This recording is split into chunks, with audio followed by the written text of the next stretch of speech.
Okay, everybody has a bad hair day, even kids. And Sarah Sumners is a stylist at Great Clips and joins us with solutions for common hair care hazards. Good morning to you. Good morning. Thank you for joining us. And who are our models today? This little guy over here, this is Juan. Hey, Juan. Juan looks great. This is Mariah. Hi, Mariah. You're on fire. And this is Anna. Hi, Anna. You all look fantastic. Juan, you like being on TV, I can tell. He's ready for this moment. And so I have to ask you, because you heard Chris and I talking at the top of the show, we all deal with some hair care disasters, but what do you see most when it comes to hair disasters for kids? Hair disasters for kids in the salon is usually a child that cuts their own hair. But also gum. Gum is a big thing. Kids fall asleep with gum in their hair watching Saturday night TV shows and wake up in the morning and mom's in a panic. Did you ever have gum in your hair? No. No, good. Don't get gum in your hair. It's not a good thing. If they do get gum in their hair, what do you do? Well, you're just going to use oil-based products, and lots of those things that you can find are in your household cupboard, like peanut butter, olive oil, Vaseline, baby oil, and mayonnaise. What that does is just penetrates the gum and allows it to detach from the hair shaft. It's not a quick process, but letting it soak over 10-15 minutes. But we don't need to get scissors out for these situations. No scissors. No scissors. There's a way to handle it. So I find that really interesting. I would never think that something like Vaseline or peanut butter or I would think peanut butter would be more of a problem. So how does that get it out? The oil that's in those products that are in our cupboards now actually penetrate the gum and allow it to kind of slide off of the hair shaft. So if you use a wide tooth comb, you can kind of break it down and slowly work it out of there. And then just a lot of shampoo when that's all over. A lot of shampoo, yes. Now, we're in summertime, and of course we've been watching the Olympics, tons of swimming going on. Swimming's a huge thing this time of year especially. So what do we do for the kids to help them from getting damaged from the chlorine? Right. If they're not going to wear a swim cap, like in the Olympics,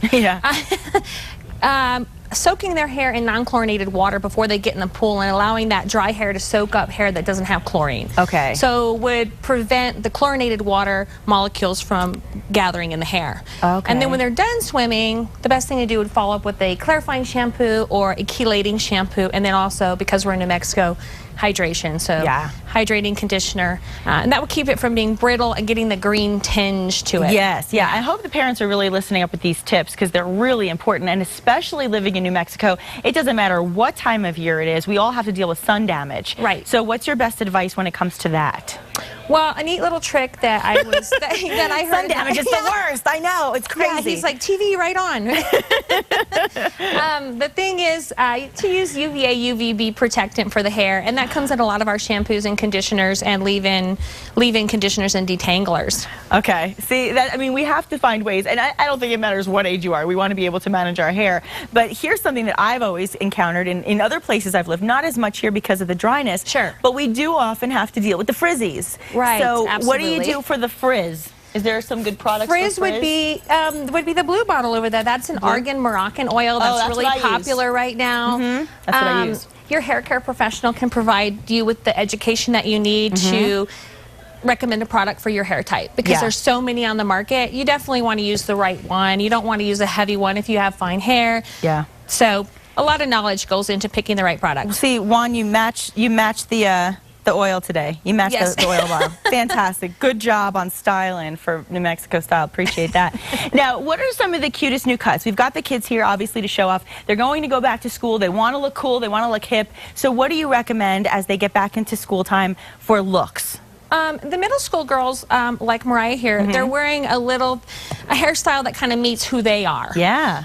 Kind of a disconnected, fun in the back, maybe straight, long bang in the front, something that makes them feel good about who they are and expresses their personality. Yeah, Mariah, will you turn your head to the side a little bit? Because the side is what's so funky. I love it. It's just such a hip, cool haircut. Oh, see, he wants his FaceTime, I know. He's popping in there. But that's an easy haircut to manage, isn't it, Mariah? It's easy. So, I think that's also a big part of it. Getting ready for school in the morning, you want something that's easy. And what about over here with Anna? Well, elementary school, believe it or not, braids are back. Fun, messy braids, crown braids, behind the bang, headband braids, side ponytails that are kind of messy. They enjoy putting them in. They enjoy how they look when they come out. And they like to wear longer hair with bang, but something that they can just kind of style back easy. And if mom's not a professional braid artist, they can practice at home on each other. Yeah, in fact, would you just turn your head to the side also so we can see that braid? Oh, there you go. See, I think that's so cool because, like you said, if you can get a little practice at home, get mom to help you out with it, it's a little bit fancy, but still easy. Right. And what about for the boys? For the boys, it's all about get that playground hair. Playground hair. We like playground hair. It's easy. It looks good. He looks hip. He looks cool. He's cool.